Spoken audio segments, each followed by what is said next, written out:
Então, bom dia a todos, bem-vindos a esta segunda sessão das 11ª Jornadas Ibéricas, dedicada ao meio ambiente, seguindo também a sessão da manhã, das 9 horas. Teremos nesta sessão 5 apresentações, de cerca de 15 minutos cada. Duas destas apresentações irão incidir sobre o projeto Cross Forest, um projeto financiado pela Comissão Europeia, que visa desenvolver serviços digitais de infraestrutura orientados para o controle de incêndios florestais, que é qualquer coisa que nos assola todos os anos, tanto a nós como à Espanha, e que é, de facto, um problema gravíssimo que temos. Temos depois também uma apresentação sobre a ideia temática do Instituto de Conservação da Natureza e Florestas. É algo que é um tema que me é muito grato, estas questões relacionadas com as infraestruturas de dados espaciais. E ainda também duas apresentações no domínio da qualidade da água e do solo e do uso de plataformas abertas de dados espaciais na produção de cartografia temática de índole geológica. No final de cada sessão, teremos cerca de 5 minutos para responder as respostas colocadas pelo chat. Portanto, sabemos todos que as questões têm que ser colocadas pelo chat e no final de cada sessão teremos depois um pequeno diálogo relativamente a essas mesmas questões colocadas. Vou de imediato, são 11h33, vou de imediato passar a palavra ao primeiro orador, o Cristóbal Ordóñez.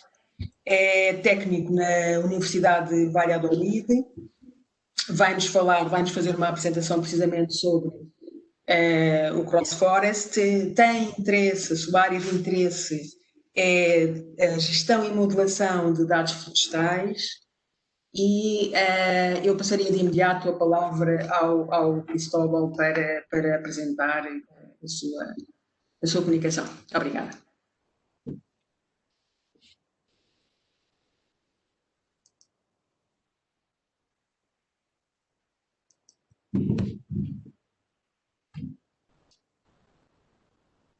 Buenos días. ¿Se ve bien la pantalla? Sí, está bom. Perfecto. Perfecto. Buenos días. En estas jornadas ibéricas de infraestructuras de datos espaciales,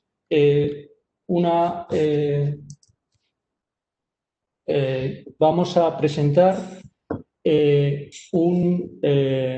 un proyecto, una parte del proyecto Cross Forest, como bien ha dicho la presentadora, que está financiado por la Unión Europea y coordinado por el Grupo Traxa. En él participan, por un lado, aparte de las dos entidades principales del Grupo Traxa, el Centro de Supercomputación de León, la Dirección General del Territorio de Portugal y dos departamentos de la Universidad de Valladolid, uno de ellos el de Gestión Forestal Sostenible, en el que trabajo. Lo que queremos presentar es, dentro de este proyecto, dos ejemplos de utilización de la plataforma Cross Forest, que es un servicio de infraestructura de datos espacial, de datos. En la sesión anterior habréis podido disfrutar de la presentación de Guillermo Vega, en la que ha dado una visión de esta infraestructura. Por un lado, la infraestructura consta de datos. Estos datos son principalmente los datos de los inventarios forestales nacionales por un lado, y por otro lado, de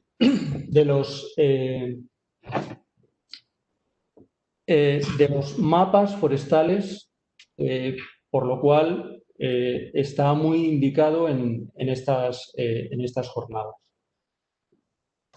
Una característica muy importante de esta infraestructura es que son datos abiertos y enlazados, Open Link Data, para lo cual es necesario, antes de construir estas bases de datos, generar unas ontologías que permitan estructurar estos datos.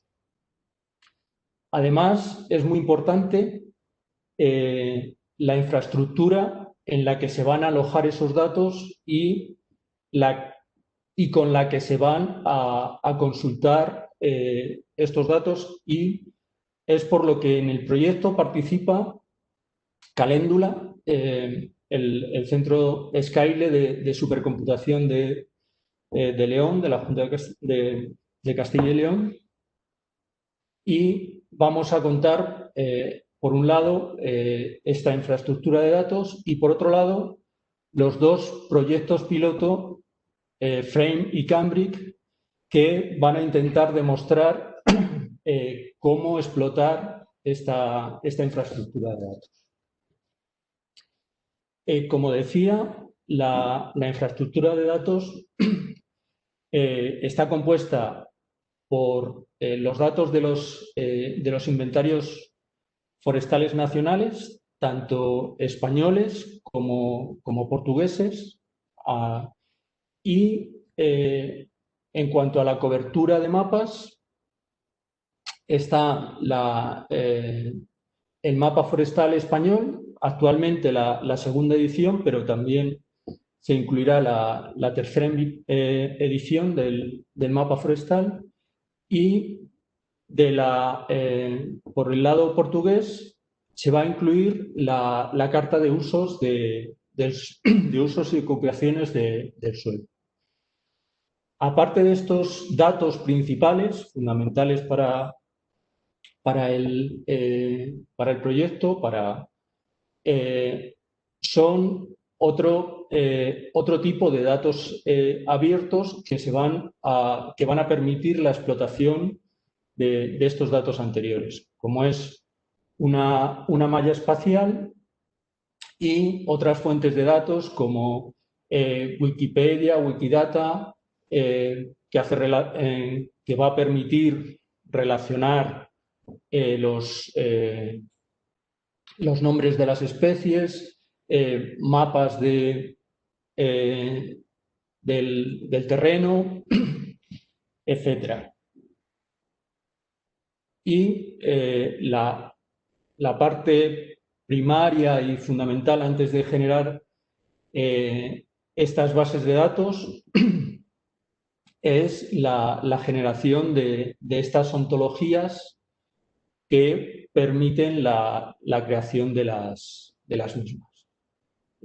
Hay una ontología general de inventarios forestales y, aparte, y enlazando con esta ontología general que pretende ser un marco para todos los inventarios forestales, no solo inventarios forestales nacionales, sino inventarios forestales en general, es necesario crear unas ontologías particulares de cada inventario forestal específico. Lo mismo ocurre con las ontologías de suelos. Hay también ontologías de posiciones, de sistemas de referencia geográfica, de medidas, etc. Donde lo que vamos a poder hacer con estas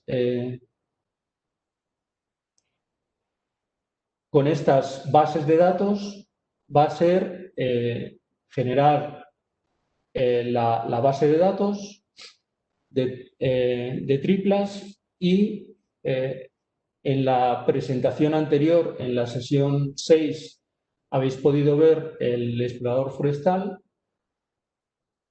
Acceder a esta base de datos de triplas se va a poder hacer también por parte de los pilotos, como comentaremos ahora, o por cualquier otro tipo de aplicaciones externas que quieran consultar estos datos.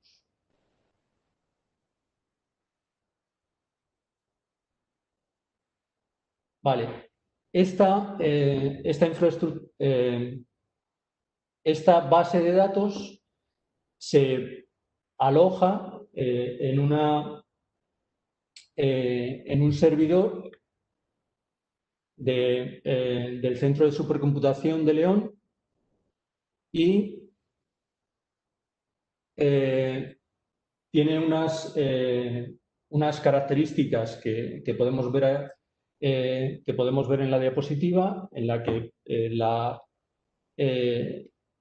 las posibilidades tanto de computación como de transmisión de datos son muy superiores a las que podemos realizar con cualquier ordenador personal y van a permitir el utilizar y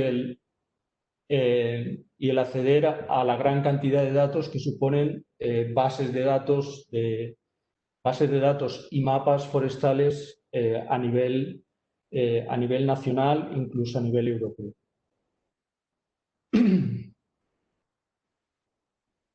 Dentro de la infraestructura, los datos están alojados en un servidor que permite la consulta de datos, que es la arquitectura es la que podemos ver aquí. Y vamos a pasar a ver rápidamente los dos proyectos pilotos que van a intentar explotar estas características.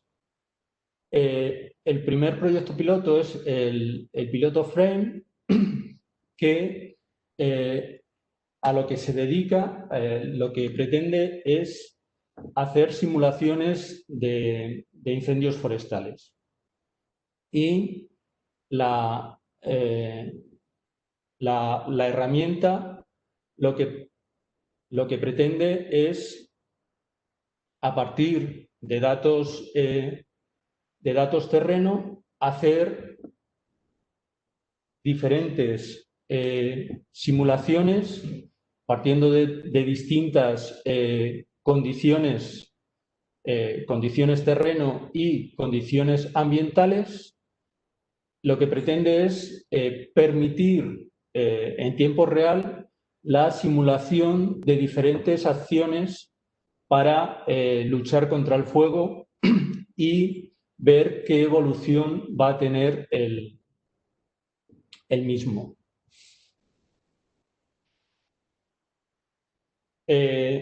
Como datos de entrada, vamos a tener, por un lado, datos en tiempo real climatológicos, de intensidad de viento, humedad o temperatura.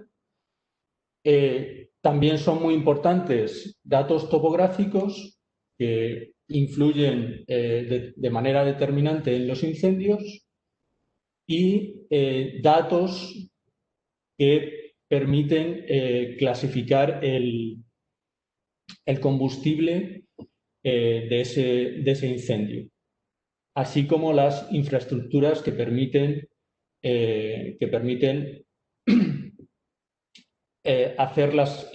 realizar las acciones de ataque al fuego.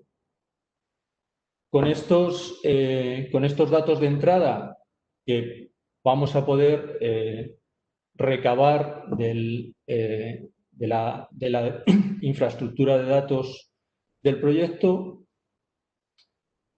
se van a poder realizar las distintas simulaciones que nos van a permitir tener en tiempo real cuáles pueden ser las distintas evoluciones y las distintas consecuencias de un manejo u otro que hagamos del fuego, del incendio.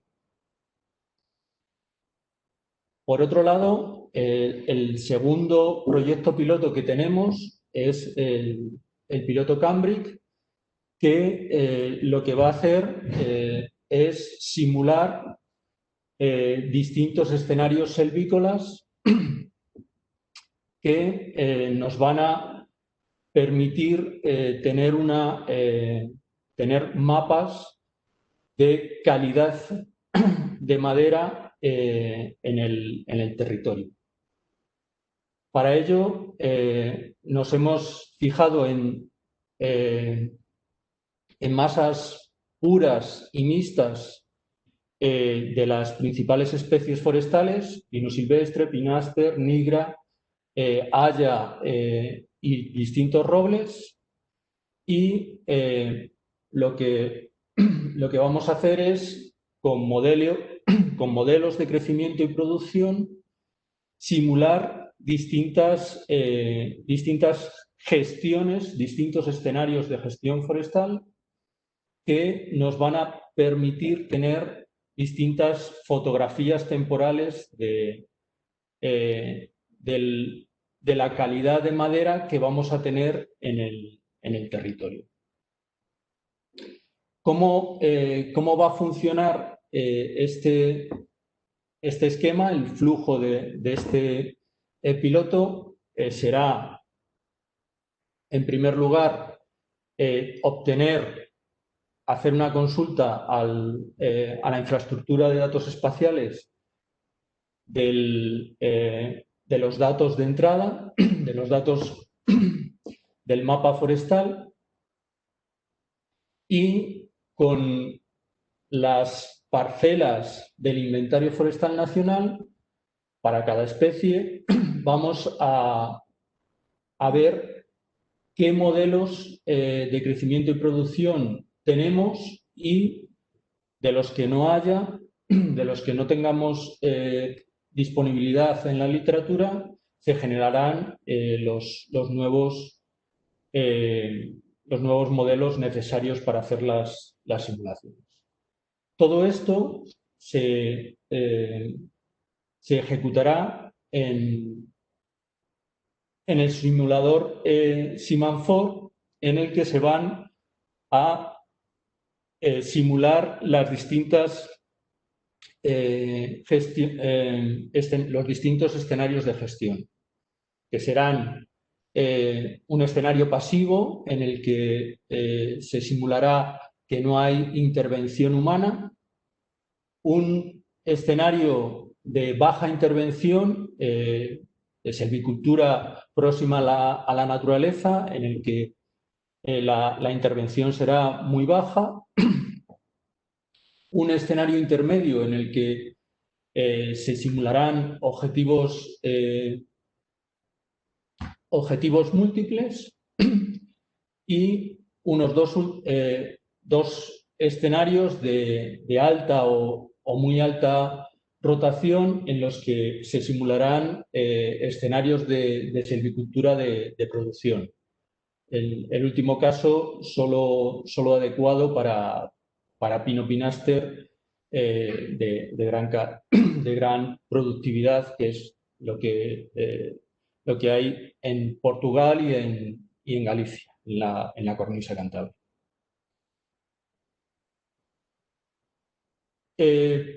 Lo que vamos a obtener con todas estas simulaciones van a ser una serie de output, de inventarios a distintas edades y para distintos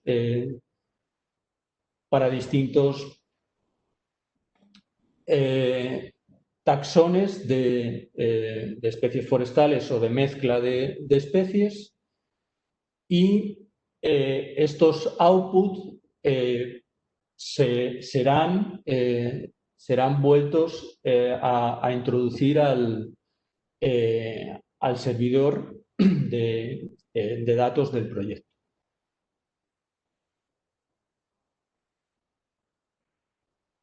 Un ejemplo de resumen de datos que nos ofrece el simulador, pero que habrá que adecuar al formato del punto Sparkle, es este que podéis ver aquí, en el que además del resumen obtenemos información de todas y cada una de las parcelas. La herramienta Semanfor tiene posibilidad de distintos usos y se viene utilizando desde el año 2010 en nuestra universidad para evaluación de modelos de desarrollo o para proyección de inventarios, diseño de silvicultura con distintos objetivos. Para realizar planes de manejo con fines educativos y también con fines de investigación y desarrollo.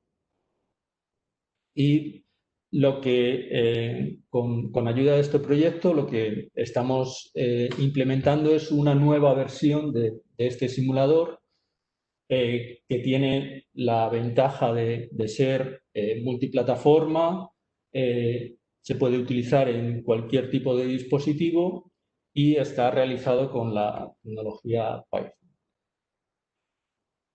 Y esta es la presentación que quería hacer de los distintos, de los dos proyectos piloto que van a sacar provecho de esta infraestructura de datos que tenemos alojada en el supercomputador de Skype. E nada más, muchas gracias. Obrigado. Obrigada, Cristóbal, pela interessante apresentação e pelo poder de síntese que tiveste. Nós temos uma questão no chat.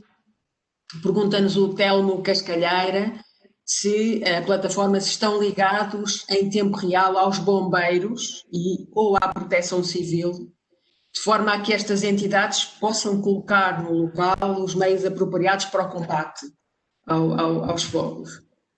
En la actualidad esto no es posible, pero Traxa, que es quien coordina este proyecto piloto, sí que tiene en mente, es la parte que se encarga de la gestión de las brigadas, de los bomberos forestales, y su idea es poder tener el acceso a esta información en tiempo real.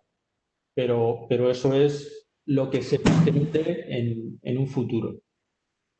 Es real, es el objetivo de este proyecto piloto. Muito obrigada. Nós temos neste momento 98 assistentes à sessão. Estamos com cerca de 5 minutos para o meio-dia, hora de Portugal. Eu passava a palavra à segunda oradora. Se houver tempo no final, depois colocaremos questões relativamente ainda a esta apresentação. Obrigada mais uma vez. Obrigado. Até já. A próxima apresentadora é a Alexandra Fonseca, a quem eu peço também o poder de síntese. Já vi que tem uma apresentação longa. É investigadora na Direção-Geral do Território, é doutorada em Engenharia do Ambiente pela Universidade Nova de Lisboa, fez parte da equipa no CNIG que implementou, desenvolveu o CNIG e atualmente faz parte também da equipa Inspire da DGT. Tem estado envolvida em vários projetos nacionais relacionados com informação geográfica para as tecnologias de informação na área, sobretudo ambiental. Mais recentemente dedica a sua atenção à informação geográfica voluntária. Eu agora passava de imediato a palavra à Alexandra para a segunda apresentação aqui nesta sessão. Obrigada.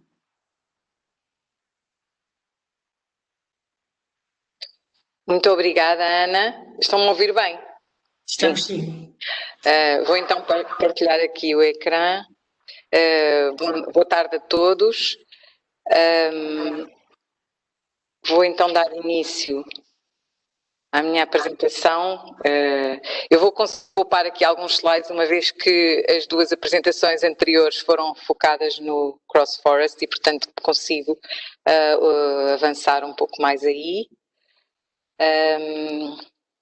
Portanto, a apresentação que eu vou fazer centra-se na componente de avaliação deste projeto, que, de acordo com o que está definido, até em termos de calendarização, tem uma primeira avaliação, que é a que eu vou apresentar agora, e depois deverá ter uma nova avaliação agora, a partir do momento em que os novos resultados passam a estar disponíveis para serem avaliados pelos utilizadores.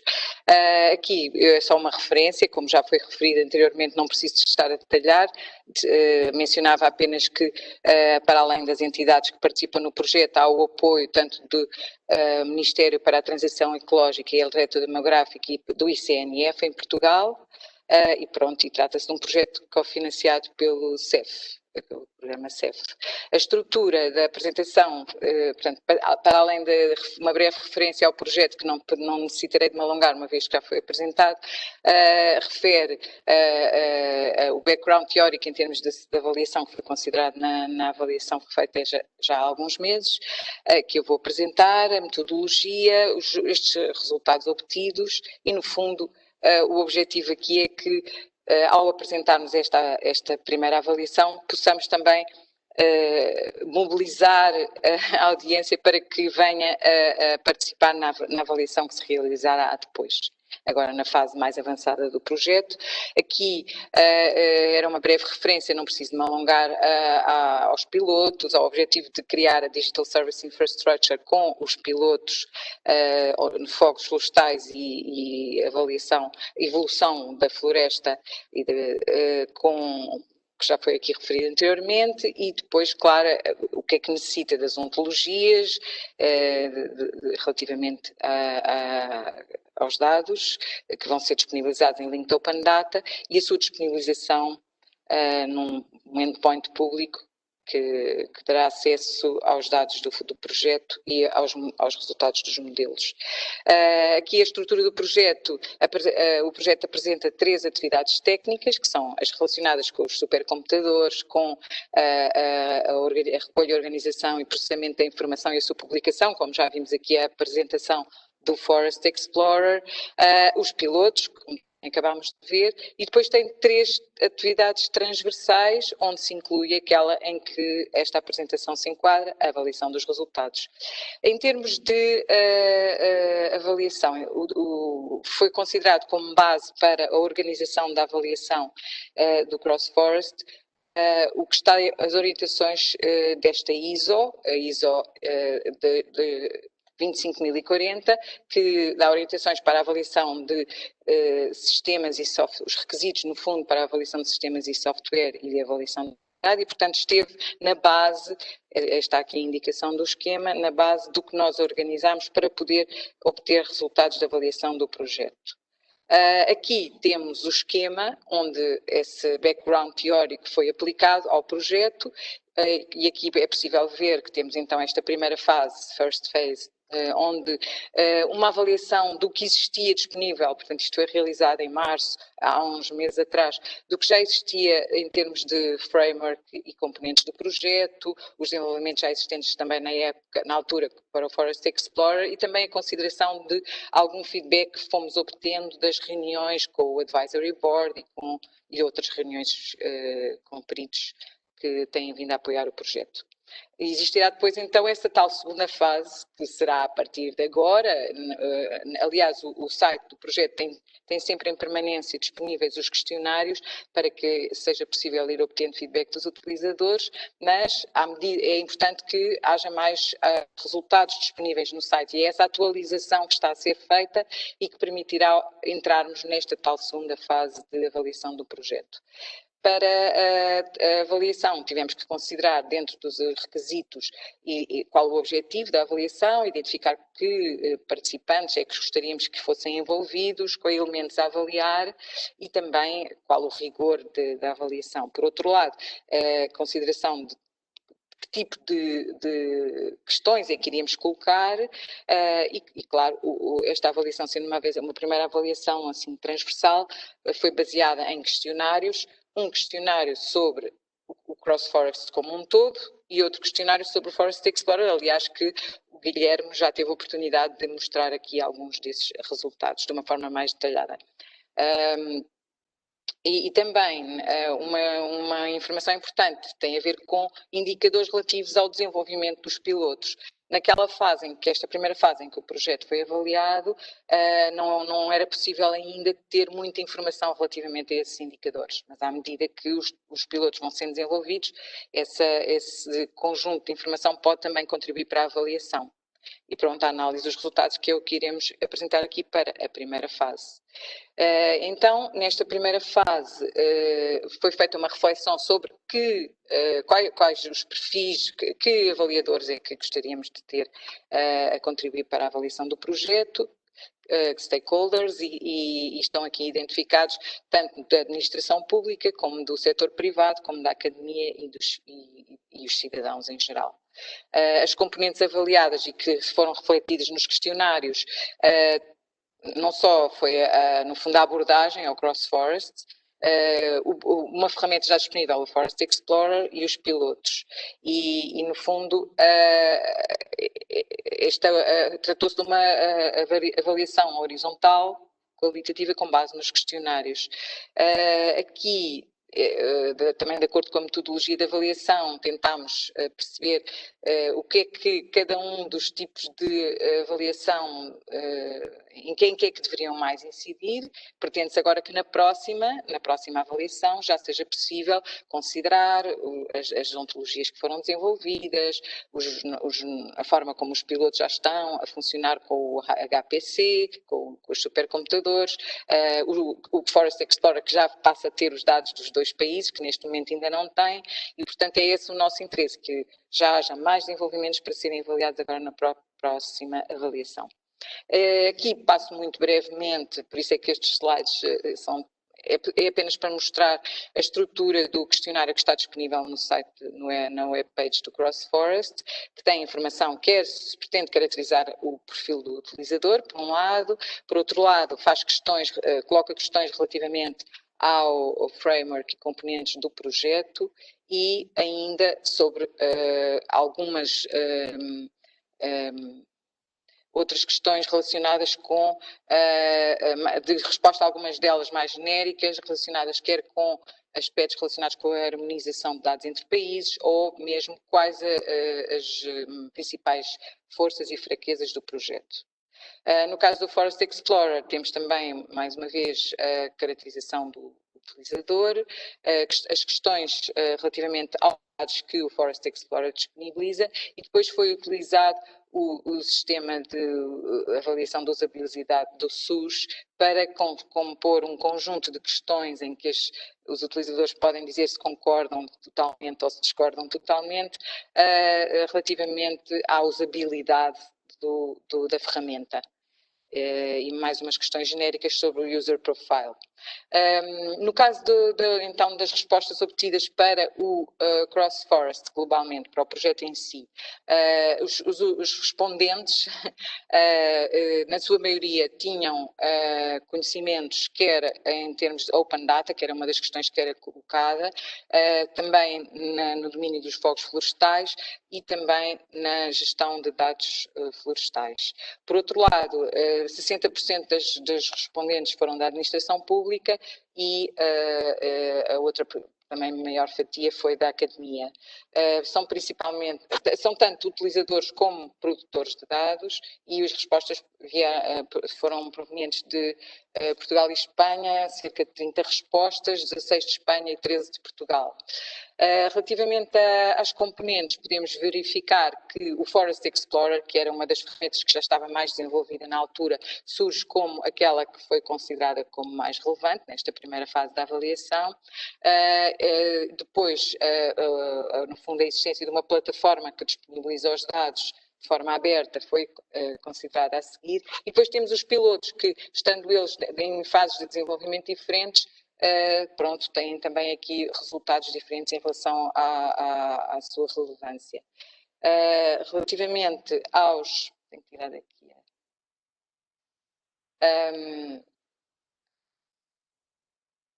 A utilidade dos dados que o projeto vai disponibilizar, a grande maioria considerou que é útil, que vai ser útil para a tomada de decisões no domínio da gestão florestal.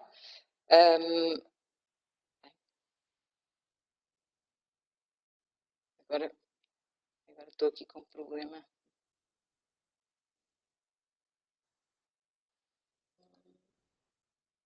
Não sei porque isto aconteceu, foi de eu mexer na janela. Pronto. Penso que está certo. Relativamente aos dois pilotos, nós sintetizamos aqui nestes slides a informação, mas os resultados apresentados no relatório são muito mais vastos. Tentámos sintetizar aqui os aspectos que foram considerados mais relevantes de cada um dos pilotos e podemos considerar que, no caso do Cambridge, a monitorização da evolução da floresta para propósitos de gestão florestal é uma das indicações que é a mais referida e também para estimar a produção de biomassa. Por outro lado, no caso do Frame, há, claro, a sua capacidade de poder vir a permitir monitorizar os fogos florestais e a evolução do fogo para ser aplicado em termos de prevenção e combate ao fogo, e o facto de podermos ter acesso a esta informação, isto é comum aos dois, em termos de acesso à informação, de transparência, de acesso à informação por via dos dados abertos. Mas o relatório tem muita informação sobre as respostas do utilizador relativamente a estes dois pilotos. Com as respostas que criámos de forma um pouco aberta para a avaliação das forças e das fraquezas, temos aqui identificado de forma sintética os principais aspectos relativamente à usabilidade, que é considerado que a informação é apresentada de uma forma fácil de utilizar pelos utilizadores, na altura principalmente seria o contributo do Forest Explorer. O facto de se passar a ter uma base de dados abertos com informação e em linked open data, também considerado como forças. Do lado das fraquezas, o facto de dar acesso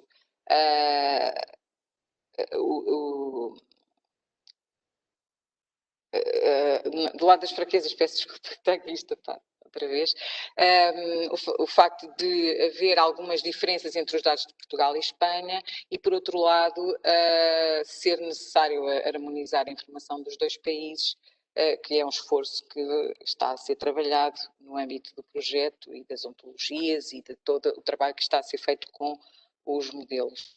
A vantagem de ter a utilização de performance computing, portanto supercomputadores, foi também indicada como uma força do projeto para lidar com estas quantidades grandes de informação dos dois países. Agora vou ter outra vez problema, porque mexi na janela. E a questão dos aspectos transfronteiriços, uma vez que é um dos aspectos que pode ser problemático para vir a criar esta visão global da Península Ibérica. Em termos de Forest Explorer, portanto, no caso do questionário do Forest Explorer, o principal acesso aos questionários foi feito por e-mail, porque essa era uma das questões que era colocada, a informação foi disponibilizada por vários canais e agora se continuará a ser, e foi este o resultado. E temos aqui, em termos de usabilidade, o que é que os utilizadores referiram. aspectos que foram bastante positivos em relação ao Forest Explorer, tanto em termos de facilidade de utilização, de ser uma ferramenta com aspecto simples, de ser fácil de aprender a utilizá-la, de ter funções bem integradas, não necessitar de um grande technical support, de um apoio técnico para poder ser utilizada, e os utilizadores dizem que usariam esta ferramenta de forma frequente. Aqui outra forma de apresentar os resultados evidencia o que foi mais positivo e menos positivo pelos utilizadores. Alguns são de informação que já foi referida, da forma clara e fácil de utilizar e intuitiva, mas por outro lado também a quantidade de dados que é mostrada, o inventário das árvores, a apresentação integrada dos dados florestais e do mapa florestal e do IFN ao nível nacional, e a possibilidade de poder filtrar a informação à medida que se navega nela. Por outro lado, em termos de aspectos menos positivos identificados na altura e que têm vindo a ser considerados para melhorar o desenvolvimento das ferramentas do CrossForest, foi indicada que otimizar a interface seria necessário para que houvesse uma mais rápida carregamento dos dados. O facto de não existirem os dados de Portugal é algo que também já vai ser ultrapassado brevemente, e de ser necessário dos utilizadores quererem entrar em mais detalhes sobre a informação do inventário florestal e também questões mais relacionadas com a possibilidade de descarregar os dados ou de poder consumir Spatial Data Services.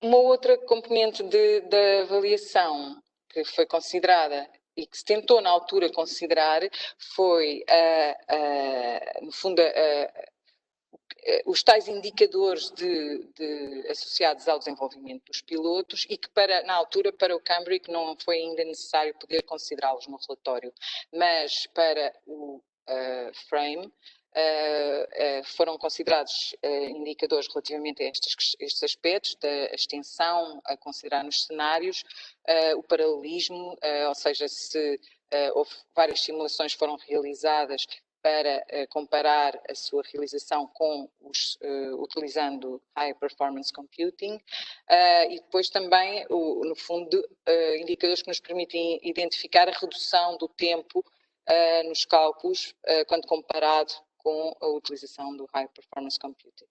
Mas agora, na nova fase, novos resultados poderemos incluir na avaliação global do projeto relativamente aos indicadores. As reuniões e o Advisory Board, outra das componentes que foi considerada, essencialmente têm vindo a dar apoio ao projeto nestes aspectos que estão aqui referidos, nomeadamente foram dadas indicações para que áreas definir e dados a usar nos pilotos, também bastante apoio na discussão relativamente às ontologias na sua fase de desenvolvimento, através também até de um grupo de peritos que tem vindo a colaborar, e também, como vimos também, puderam contribuir para os desenvolvimentos, no fundo, na criação do Forest Explorer no seu desenvolvimento. E relativamente também aos dados linked Open Data. Portanto, é também uma componente importante no processo de avaliação ter o feedback proveniente destas reuniões e do Advisory Board. Para concluir, faço aqui um apanhado, porque não era possível trazer aqui todos os resultados da avaliação e dos questionários. No fundo, esta avaliação intermédia, esta primeira avaliação serve como uma primeira ronda para verificar que materiais disponibilizar para a avaliação e que processo utilizar na avaliação final. Em geral, esta avaliação deu um feedback positivo ao projeto, nomeadamente tanto em termos da sua abordagem, como também das ferramentas que estão a ser desenvolvidas e do que está previsto até ao final. Os utilizadores consideraram muito importante que haja uma disponibilização em dados abertos através de uma plataforma, foi um aspecto que foi bastante considerado. O Forest Explorer surge como, nesta fase, como a ferramenta mais relevante, tal como referi, o Pilot Frame também em melhor posição que o Cambric, mas também se encontrava numa diferente fase de avaliação, de desenvolvimento. A maior parte dos utilizadores considerou que o Forest Explorer é uma ferramenta fácil de utilizar e mais de metade consideram que o utilizariam no seu dia-a-dia, nas suas atividades. A maior parte dos utilizadores também considera que a informação florestal disponibilizada pelo projeto pode ser útil nas tomadas de decisão, o que era um dos grandes objetivos deste projeto, e que a harmonização dos dados entre Portugal e Espanha será também um resultado, um contributo que o projeto terá. E como referi, a importância da avaliação por parte do Advisory Board e dos peritos vai continuar a ser utilizada na segunda fase da avaliação. E assim, para terminar, acabaria aqui com um apelo à participação. O site, a webpage do projeto está a ser enriquecido com os resultados que já estão disponíveis neste momento, e também o Forest Explorer passará brevemente a incluir os dados de Portugal. Portanto, aconselhava-os agora, durante o mês de novembro, mais para o final talvez, mas se quiserem já fazer alguma avaliação, acederem aos questionários tanto na webpage como no Twitter. Na webpage está numa secção designada Telas, para poderem dar-nos o vosso feedback, que na primeira fase já foi muito valioso para melhorar as ferramentas que têm vindo a ser desenvolvidas. Obrigada. Es gratis. Muito obrigada, Alexandra, pela apresentação, excelente apresentação. De facto, é um projeto interessantíssimo este que estão a levar a cabo. Nós não temos nenhuma questão em particular relativamente ao conteúdo. Apesar de não termos muita folga na hora, eu atrevia-me a perguntar, qualquer entidade pode nesta fase comentar para contribuir para a avaliação do projeto, individualmente também o podemos fazer. Isto é uma questão. E a outra, também rapidamente, qual é a importância ou qual foi a importância das ontologias definidas para a própria integração dos dados e depois para a própria disponibilização daquilo que serão os resultados? Não sei se rapidamente consegues responder assim, não sem estender. Sim, em relação à primeira questão, sim, qualquer pessoa pode dar o seu feedback, pode preencher os questionários, pode também entrar em contacto com os parceiros do projeto, se quiser dar algum contributo. E é um facto que o feedback obtido na primeira fase foi realmente útil para os desenvolvimentos que estavam ainda numa fase mais inicial do projeto. Portanto, sim, em relação a essa questão, sim. A importância das ontologias. Eu não sou perita na parte das ontologias, mas a criação das ontologias é essencial para que depois seja possível podermos precisamente ter essa integração dos dados em Linked Open Data e conseguir que, no fundo, essa consulta da informação seja feita de uma forma integrada e enriquecida com outras fontes de dados. Portanto, as ontologias que foram criadas tiveram em consideração as características dos dados dos dois países e são essenciais para tal. Mas não sei se está aqui o Guilherme poderá responder melhor em relação a esta questão. Se tivermos tempo também voltamos a esta questão, talvez pelo Cristóbal. Eu se calhar de imediato passava à terceira apresentação pelo Joelson Delgado. É aluno da licenciatura do curso de Engenharia Topográfica do Instituto Politécnico da Guarda. Vai-nos apresentar um tema que tem sido objeto de trabalho no âmbito da cadeira da disciplina de projeto. É uma comunicação que tem vários também coautores. Eu passava desde já a palavra ao Joelson. Muito obrigada. Olá, muito bom dia a todos. Desde já, muito obrigado pela oportunidade por estarmos aqui a apresentar o nosso trabalho, que é de estudo do grau de alteração do granito com recurso a plataformas livres de dados espaciais. O nosso estudo foi e está a ser feito sobre a zona urbana da Guarda e a estrela Geoparque.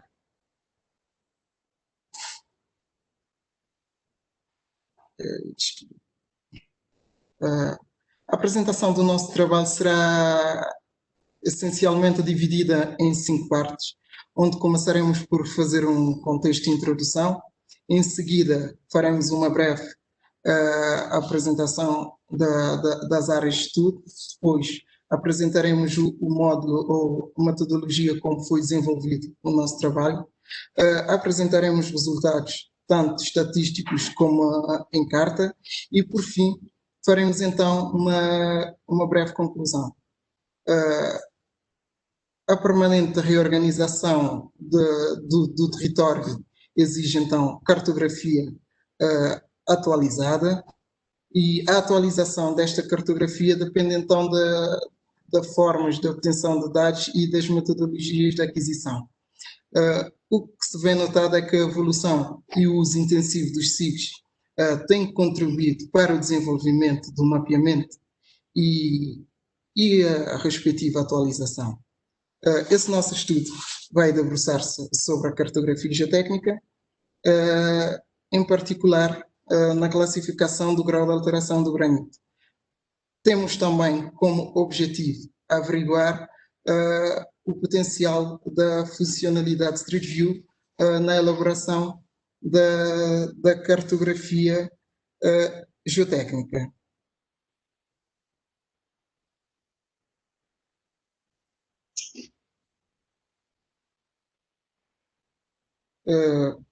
Para a elaboração, então, da cartografia geotécnica, utilizamos o método de classificação dos maciços rochosos segundo a International Society of Rock Mechanics, em que os maciços podem ser classificados de 5 formas diferentes, desde um W1 a um W5, em que um W1 são maciços sãs, um W2 são pouco alterados, um W3 são maciços medianamente alterados, um W4 já é um muito alterado e um W5 já é um maciço já completamente composto com comportamento de solo.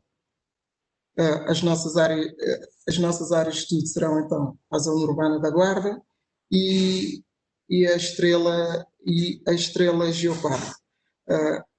Começarei por descrever um pouco a zona urbana da Guarda, que se encerra numa região montanhosa granítica e está assente no maior afloramento granítico do país.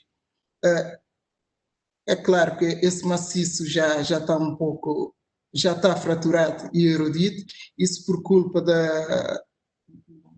de agentes físicos, nomeadamente os ciclos de gelo e de gelo. Por sua vez, a estrela Geoparque Mundial da Unesco está localizada no centro de Portugal, com uma área de 2.216 km², compreendendo 9 municípios. É de realçar que Geoparque Estrela é um património geológico e geomorfológico de relevância científica nacional e internacional, com especial destaque para as marcas da última glaciação. É importante também notar que os maciços da estrela Geoparque apresentam grandes diferenças, isto por terem idades diferentes compreendidas entre 340 a 280 milhões de anos. Durante a elaboração deste trabalho, utilizamos o software QGIS e nesse software incorporamos então o Google Street View. Para incorporar o Google Street View tivemos de instalar um plugin que é o Go to Street View, e o facto de termos essa janela no Street View permitiu então em simultaneamente visualizar a imagem do Street View e delimitar as áreas dos maciços.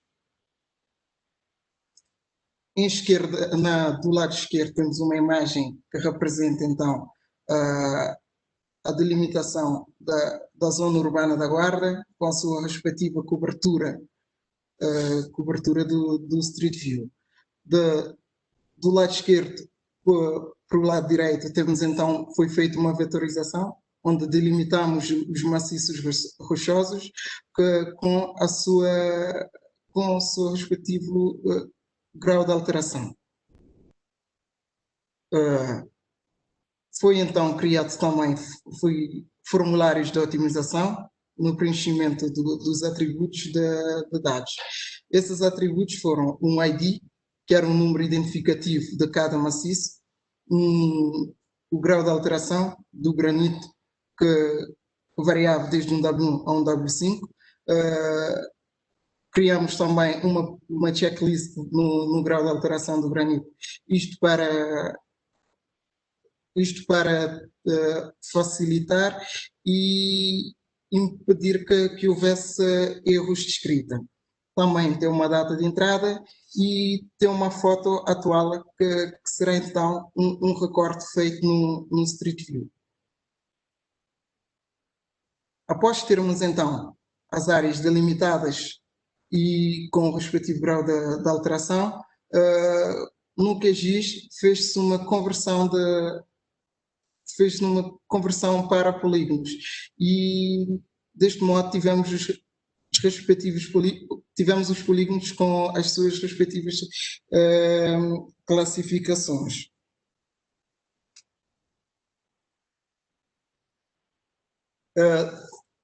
Para também validar a informação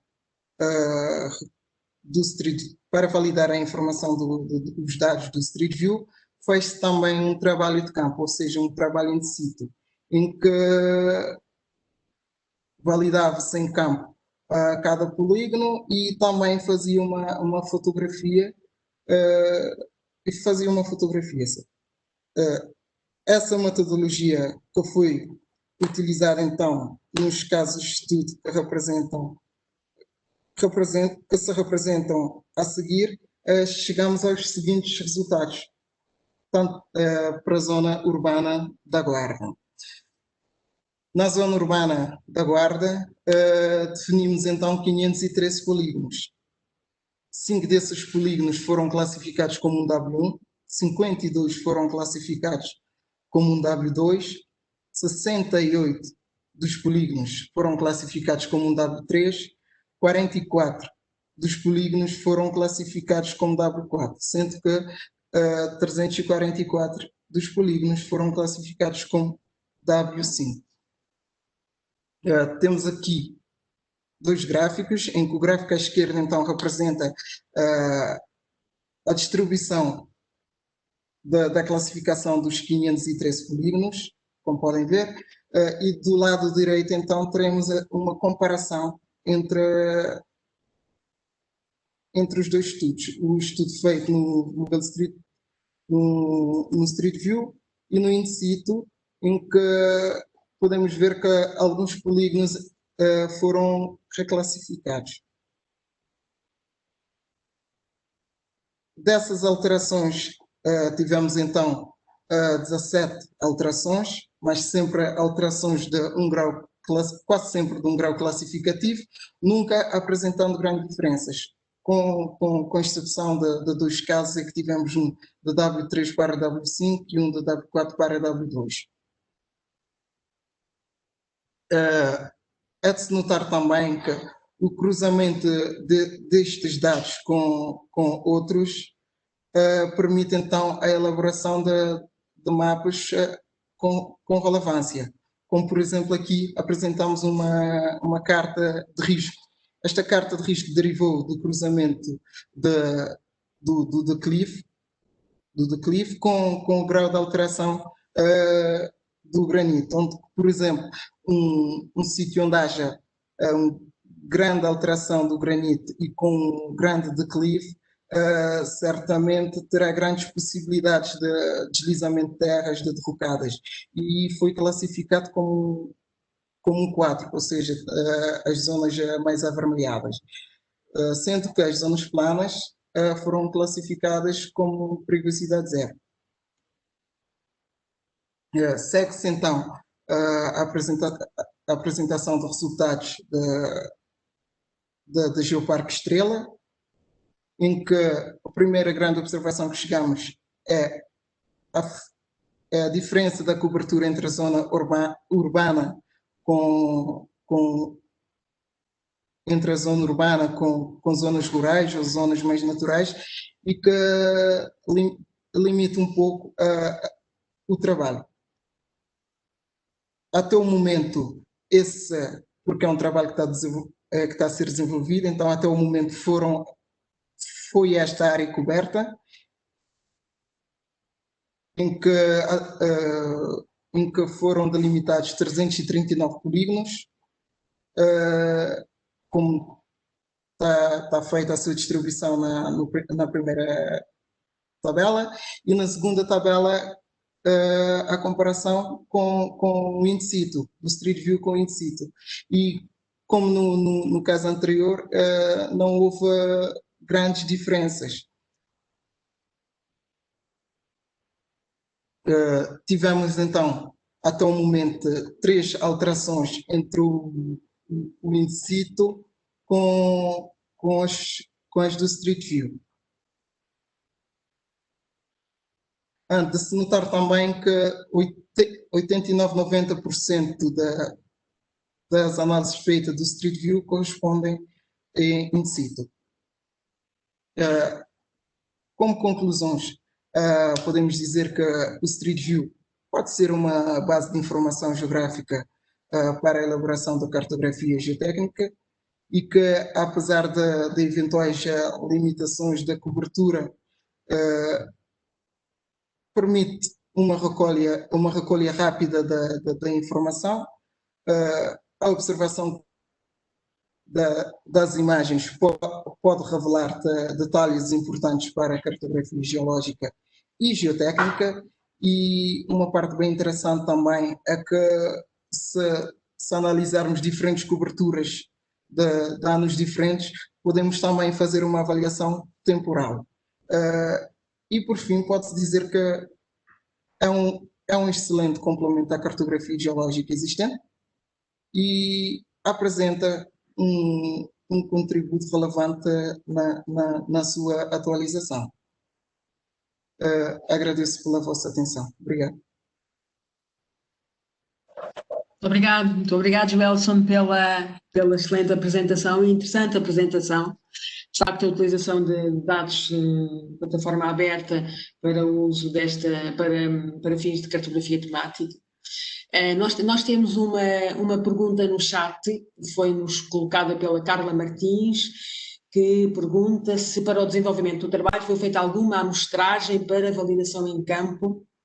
Presumo que sim, com o trabalho in situ, mas talvez possas responder com mais detalhe. O trabalho in situ foi feito observações de campo. Tivemos mesmo em campo, utilizando um software quase idêntico ao QGIS, que é o QField, e até temos fotografias in situ. E fizeram uma amostragem das áreas, digamos, a validar em campo. É isso? Sim. Uhum. Não há muito tempo, de toda a maneira, eu se calhar colocava uma questão rápida, que é o facto do Street View é dinâmico e de alguma forma podemos desconhecer todas as características daquele levantamento e a dinâmica com que digamos, se procedem as alterações quando acedemos aos dados, não é? Se isso pode ter alguma implicação na sustentabilidade da vossa carta geológica.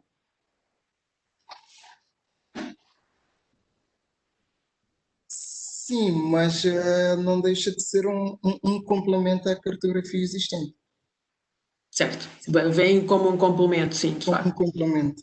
Sim. E depois temos a parte em que validamos o nosso trabalho em campo também. Muito bem, muito bem. Muito obrigada mais uma vez, Joelson, pela apresentação e pelo tema interessante e a forma como expuseste nesta sessão. Eu passava ao orador seguinte, é o Pedro Rodrigues do ICNF. Ele vai-nos falar sobre a infraestrutura de dados espaciais temática do Instituto. O Pedro é licenciado em Geografia e Planeamento Regional pela Universidade Nova de Lisboa, trabalha na Divisão de Sistemas de Informação e Capacitação do ICNF e desenvolve a sua atividade na área dos SIGs. Vamos então ouvir o Pedro, por favor.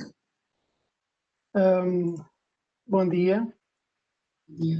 Estão-me a ouvir bem, não estão? Estamos sim. E o ecrã já estou a partilhar, não já? Certo.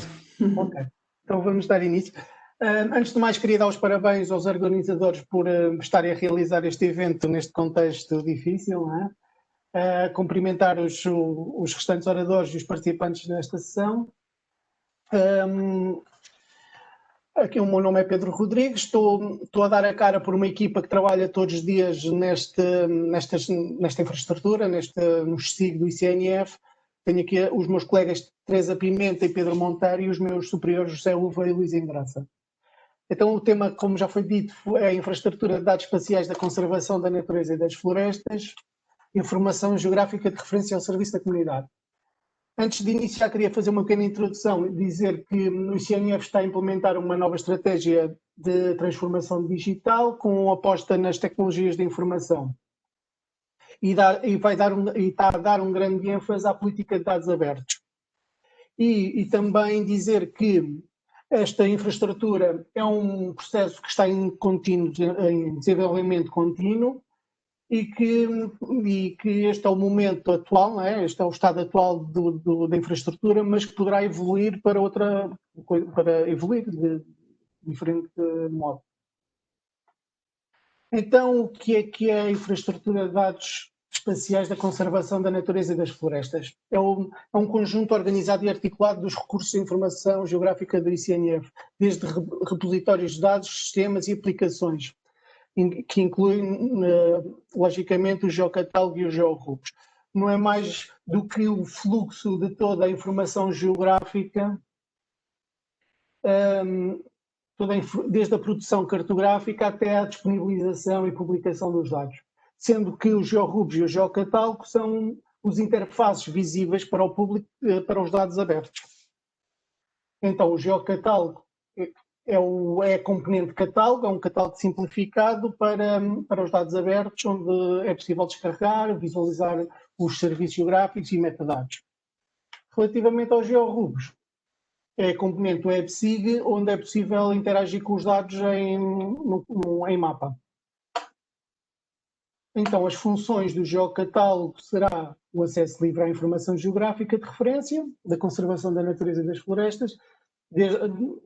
Inclui-se aqui na informação geográfica de referência, por exemplo, as áreas protegidas, a rede Natura, temos o inventário florestal nacional, os territórios ardidos, a desertificação, as zonas de caça, entre outros. Temos aqui também toda a informação partilhada é através de serviços, nós privilegiamos os formatos em serviços para as nossas plataformas, o que permite uma informação que seja atualizada de forma dinâmica. Depois temos uma função que é o catálogo simplificado, permite uma pesquisa e uma visualização rápida dos dados. Lá está a possibilidade de descarregar e aceder aos serviços geográficos, que aqui o descarregamento neste momento é para Shapefile e KPML, e os serviços geográficos é os serviços OGC, WMS e WFS. Com estes serviços podemos partilhar para outras plataformas ou outras entidades podem utilizá-las nas suas plataformas. E, por último, visualizar mais informação sobre os dados. Pode ser os metadados ou outras informações técnicas. Relativamente aos georrubos, tem a função de visualização interativa dos dados geográficos, tem uma interface amigável que pode dispensar alguns conhecimentos de SIG, pode integrar informação geográfica em diferentes formatos e de diferentes proveniências, permite gerar relatórios com o cruzamento de diferentes tipos de dados, diferente informação, permite explorar a informação geográfica antes de nós descarregarmos para Shapefile e permite uma visualização dos dados em campo em múltiplos dispositivos. Posso usar em smartphone, posso usar em tablet, PC. Ele é responsivo, portanto, adapta-se à visualização em múltiplos dispositivos.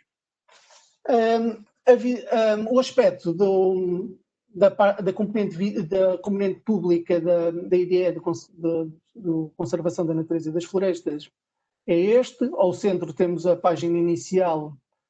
Do lado esquerdo, a componente de catálogo e do lado direito, a componente de GeoRubrics, que é a WebSIC. Eu fiz aqui um pequeno vídeo para mostrar aqui uma demonstração do que é esta componente pública. A ver, temos a barra de navegação, tem diferentes aspectos, onde estamos, condições de utilização, ligações, etc. Depois temos aqui dois elementos, o geocatálogo e o GeoRubrics, como são as partes visíveis, e depois em baixo temos as aplicações temáticas. Aqui, relativamente ao geocatálogo, ele pode-se filtrar pela categoria ICNF, o tema ICNF. Aqui também a tabela pode-se ordenar por tema ICNF, tema Inspire, pelo nome. Aqui, depois, clicando no botão para descarregar, podemos visualizar os metadados, descarregar shapefile KML e aceder aos serviços, e uma pequena pré-visualização dos dados. E temos aqui uma demonstração também, um vídeo de demonstração de como se trabalha com os GeoRubrics. E nas aplicações temáticas temos uma aplicação para inventário, para o top Vespa, que tem a ver com a Vespa Plutina, e outras aplicações temáticas. Relativamente aos GeoRubrics, tem este grafismo. E pronto, é este o vídeo. Se tivermos tempo no final, ainda posso fazer aqui uma pequena demonstração com os GeoRubrics, se não tivermos tempo, ficam para os participantes explorarem estas ferramentas. Relativamente à tecnologia, a tecnologia inclui tecnologia quer proprietária, quer open source, que é uma integração entre open source e proprietária, porque nós gostamos de tecnologia, independentemente se ela é aberta ou proprietária.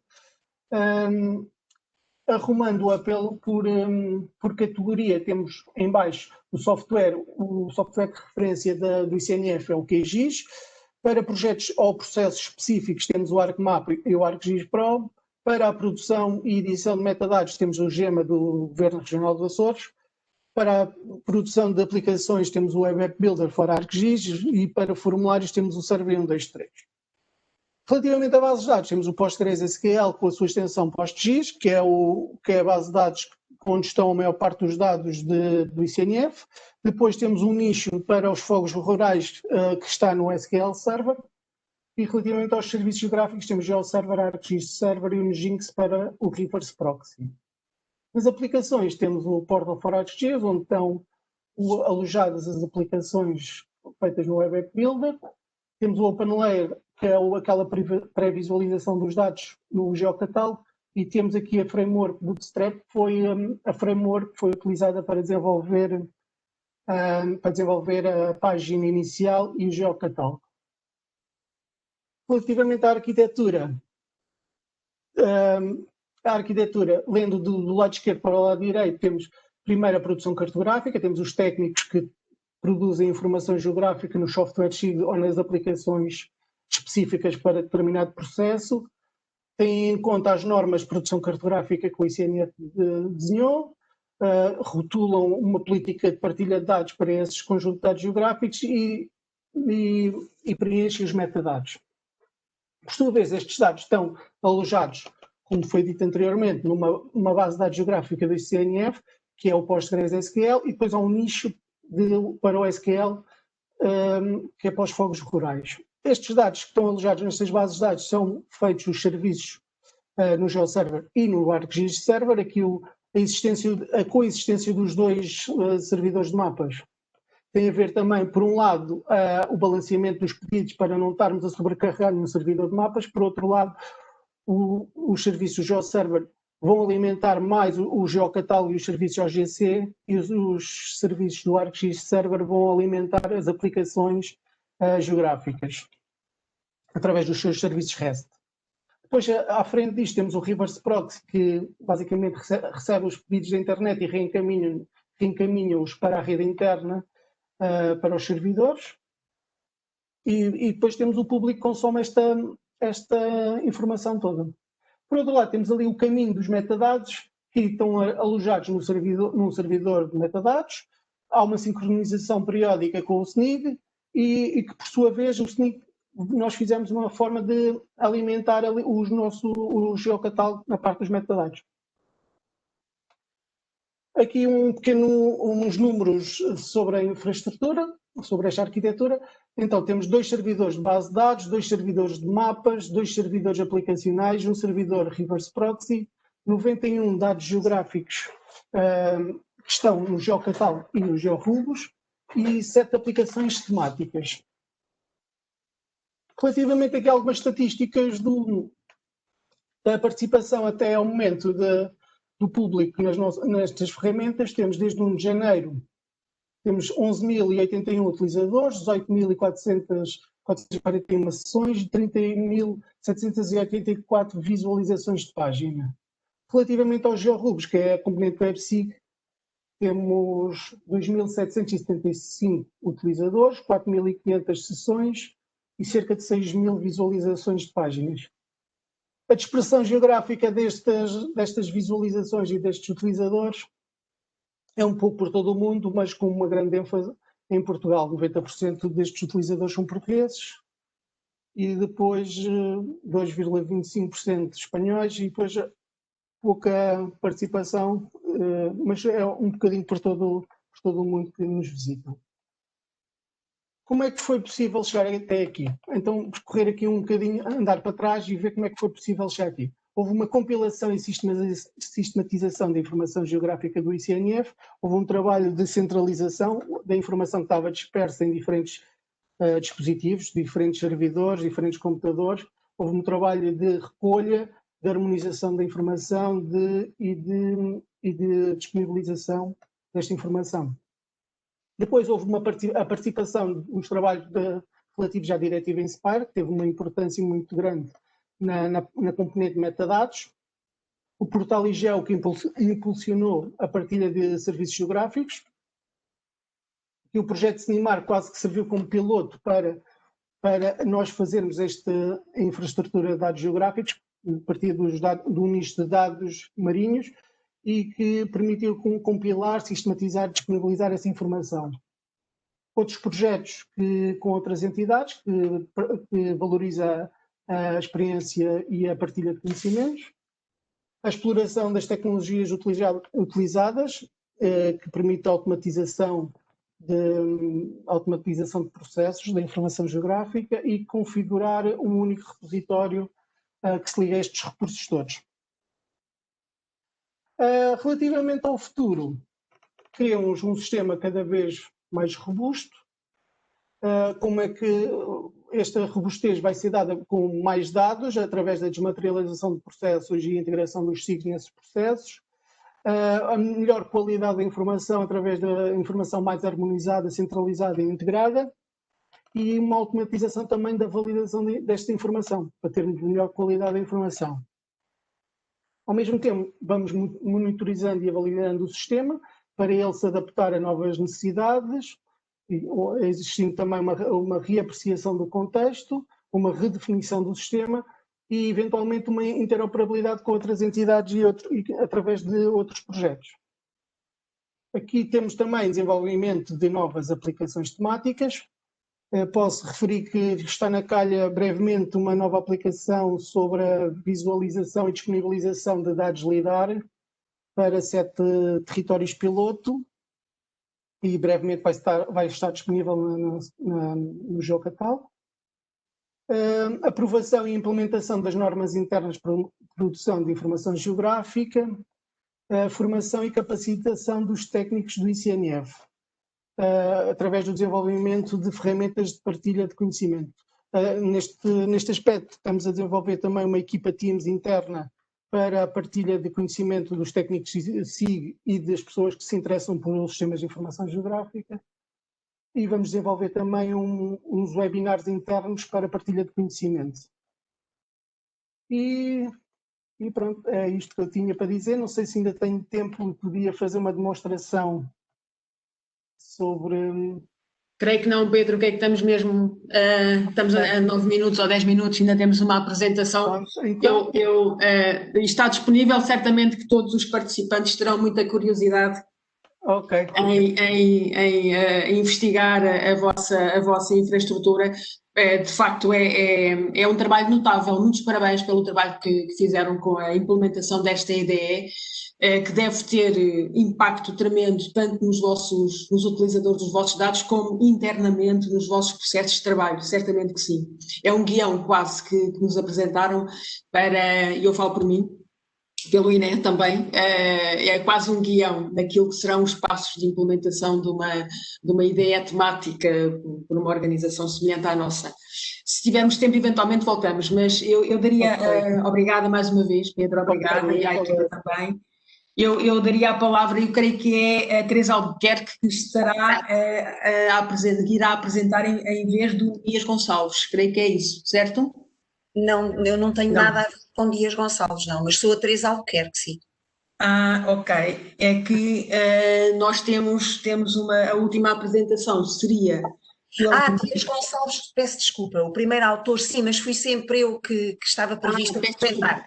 Pois, é que nós tínhamos aqui a nota de que seria o Dias a apresentar.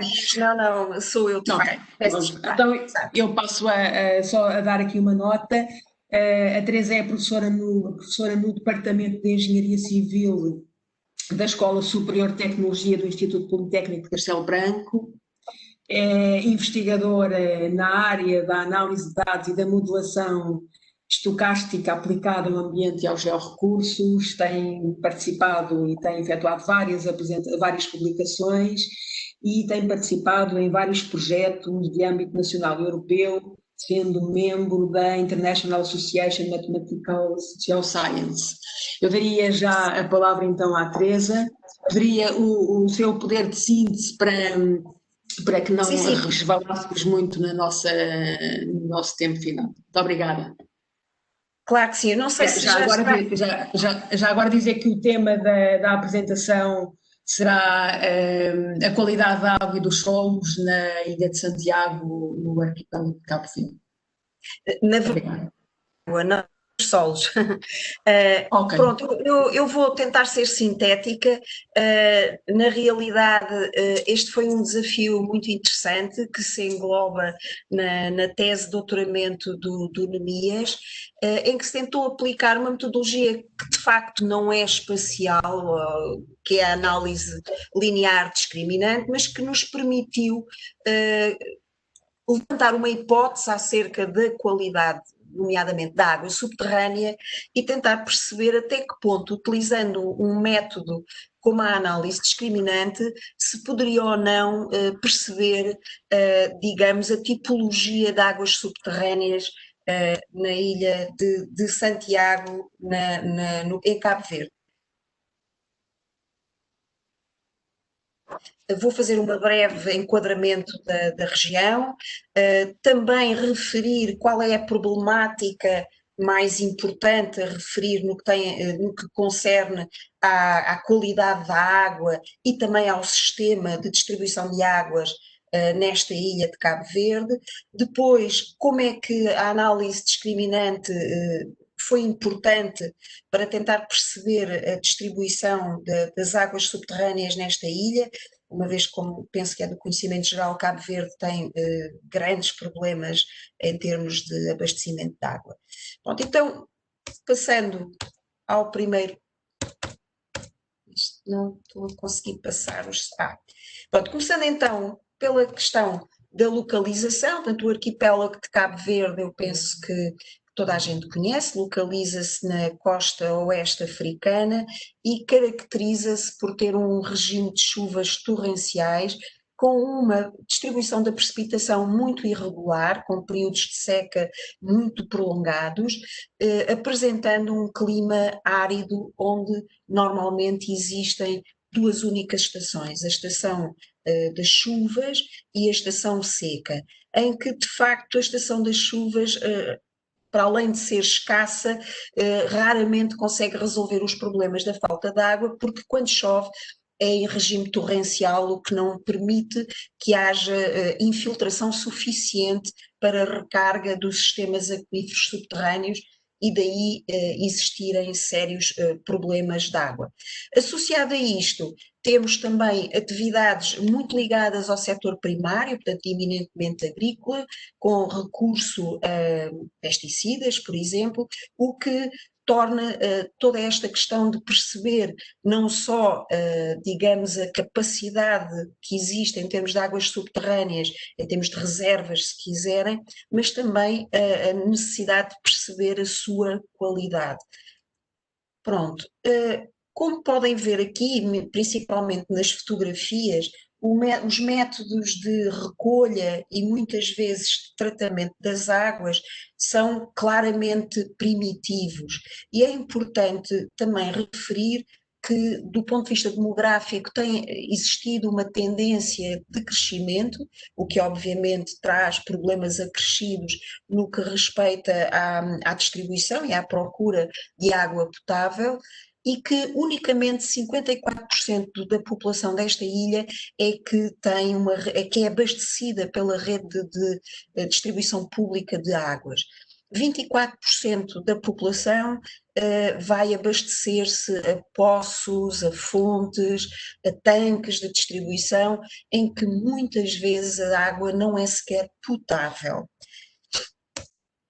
Pronto, então, passando agora aqui um pouco para o que é que são as principais fontes de água e da sua qualidade, é importante ver que, e tendo em conta a lei, as normas de Cabo Verde, é comum, e isso verificamos não só nas campanhas de dados recolhidos, como também em dados de inventário, existem muitos casos em que as águas de facto excedem os limites máximos admissíveis, nomeadamente no que respeita ao total de sólidos dissolvidos e ao total de ferro nas águas.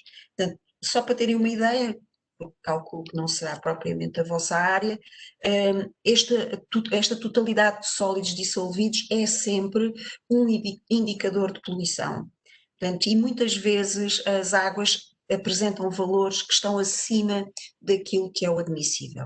Se olharmos para a figura do lado direito, podemos também verificar que, apesar da ilha não ser muito grande, existem características francamente distintas se caminharmos de norte para sul da ilha. Por exemplo, se olharmos para a zona mais central desta ilha, podemos ver que menos de 30% da totalidade da água distribuída à população é que é feita pelos serviços públicos. Portanto, mais de 30% da população, ou seja, mais de 70% da população terá que recorrer a outro tipo de fontes sem qualquer garantia de potabilidade da mesma água.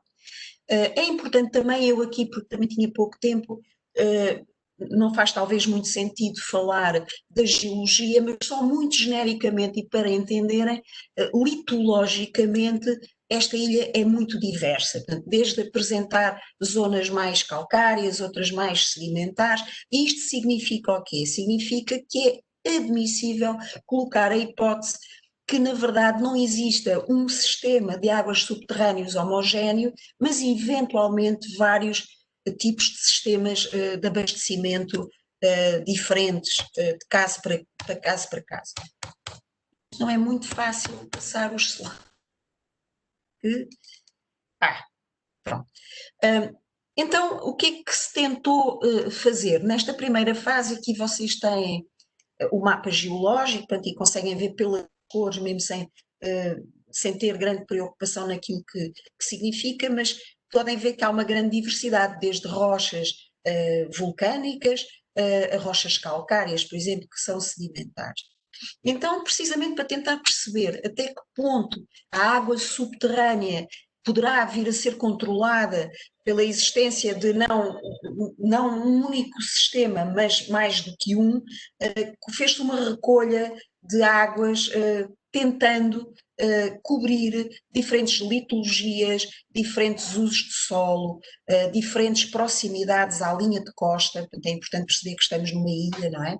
E também perceber quais são as diferentes condições ambientais quando analisamos todas estas águas em profundidade. Portanto, nós não estamos a falar de água superficial, estamos a falar de água subterrânea. E precisamente pelo aquilo que eu disse antes, por se tratar de um clima muito particular, com grandes problemas a nível da infiltração e das águas superficiais, com índices de salinização muito grandes, as águas subterrâneas podem ser um interessante recurso. Sem perder muito tempo aqui, porque isto é muito hidrogeoquímico, mas se olharem muito rapidamente para estes dois gráficos, podemos verificar, por um lado, a questão da salinização, que é uma questão importantíssima neste caso, porque uma água salinizada, uma água subterrânea salinizada não é potável, e essa é uma questão muito sensível.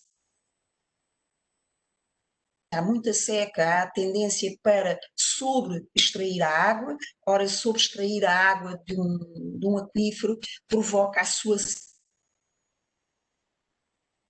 água do mar, a própria sobre-extração provoca com o tempo a salinização. E um aquífero que fica salinizado é água perdida para sempre. No diagrama da direita também é possível verificar que temos diferentes tipos de água. Portanto, vocês podem ver, é o chamado diagrama de Piper, que temos grupos com características distintas no que se refere à sua composição. Pronto, e como é que aparece então agora aqui a análise discriminante?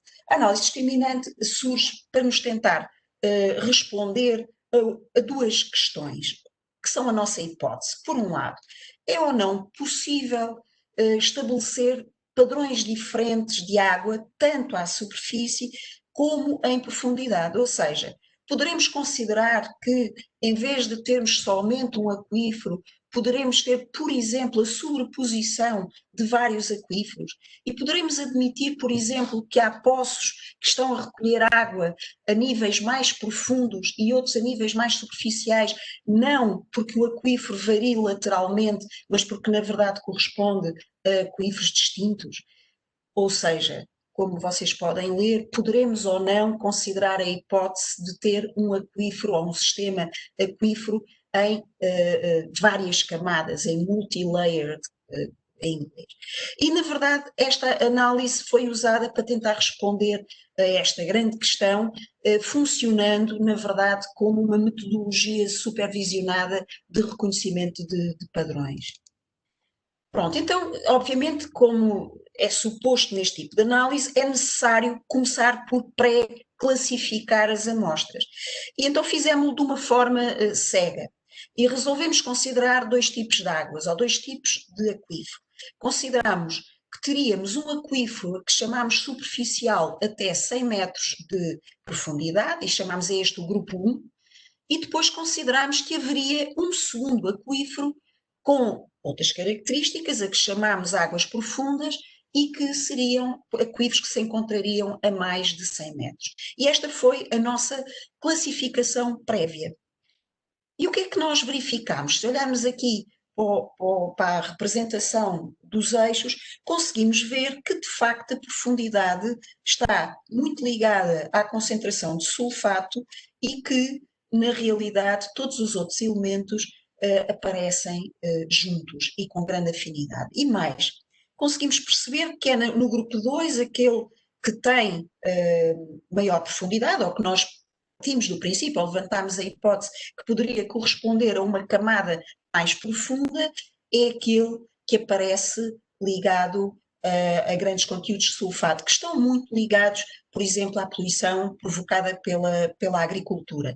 E que todas as outras amostras estariam mais ligadas àquilo que se supõe será a composição média atribuível a águas mais superficiais.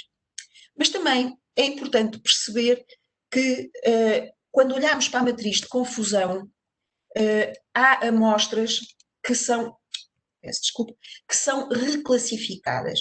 Nomeadamente, há 3 amostras que passam do grupo 1, que nós tínhamos previamente assumido que eram águas superficiais, mas que apresentam, na verdade, características de águas profundas. Portanto, são reclassificadas como águas profundas. E isto levou-nos a aferir algo que nos pareceu muito interessante, é que a hipótese que tínhamos levantado inicialmente, que seria de termos uma divisão aos 100 metros, na verdade não deve ser aos 100 metros, mas sim aos 50 metros. Portanto, existe muito provavelmente um sistema multicamada em profundidade, mas a divisão não aparece aos 100 metros, mas sim aos 50 metros. E isto é algo que já foi um avanço muito importante como avaliação preliminar destes resultados, uma vez que nos permitiu considerar esta divisão, este corte aos 50 metros.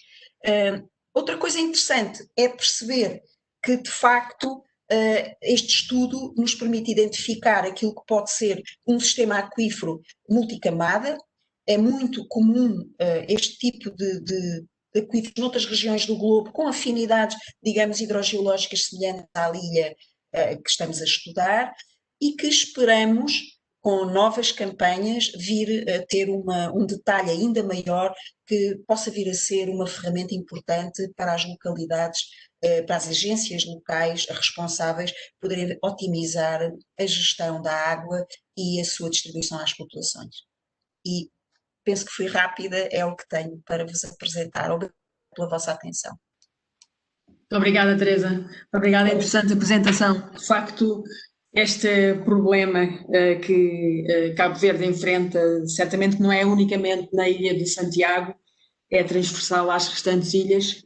Eu atrevi-me a pensar que todo este ensaio e estes estudos que estão a fazer terá que ter forçosamente um impacto naquelas populações e, como disse, nas entidades que gerem o território. Eu estava aqui a ver a apresentação e lembrei-me que era interessante, eventualmente, numa outra fase do trabalho, cruzar com a localização da população. E o Instituto Nacional de Estatística de Cabo Verde tem um levantamento que efetuou nos últimos censos de 2011 e irá fazê-lo agora também, é uma informação georreferenciada muito fina, muito detalhada, inclusive ao nível do edificado e portanto, todos os indicadores estatísticos censitários poderão ser, digamos, apropriados nesse vosso estudo para passar, no fundo, à identificação daquilo que é a população atingida nessas áreas. É uma sugestão que fica. Eu não tenho... Agradeço. E já agora está disponível essa informação? Podemos aceder a essa informação? Provavelmente ao nível do edificado e ao nível da unidade de estatística e edifício, salvaguardada a questão do segredo estatístico, não estará no próprio site, mas o INE de Cabo Verde tem feito um trabalho excelente também na divulgação de dados e na própria infraestrutura de dados espaciais que está a criar e certamente que estão disponíveis para serem utilizados por vós. Sim. Exato. Ótimo notícias. Muito obrigada. Obrigada, nós também. Nós não temos aqui nenhuma questão específica sobre a apresentação, fica este comentário. Não sei se os restantes oradores têm alguma questão que queiram colocar nesta. Nós temos 2 minutos, 3 minutos, passámos 9 minutos da hora, mas não há de ser assim tão crítico. Se quiserem aproveitar esta oportunidade para colocar alguma questão. Todas as apresentações vão estar disponíveis, já foi respondido pela colega, pela Paloma, vão estar disponíveis no site da DGT, no site aqui das jornadas e depois também na própria IDEA espanhola também vai estar disponível. É de facto um desafio grande nesta altura de pandemia conseguir montar um evento desta natureza com a participação quase de uma centena de oradores e com tantos participantes. Os parabéns à DGT e aos colegas espanhóis por esta organização e se não houver nada mais a acrescentar, eu daria como finalizada esta sessão, agradecendo mais uma vez aos oradores e a todos os participantes, à organização também que faz a gestão aqui da logística dos sons e da vez em que cada um tem que entrar. Muito obrigada, Paloma, também. e despedia-me até à próxima, até uma próxima oportunidade, e bom trabalho e boa saúde a todos.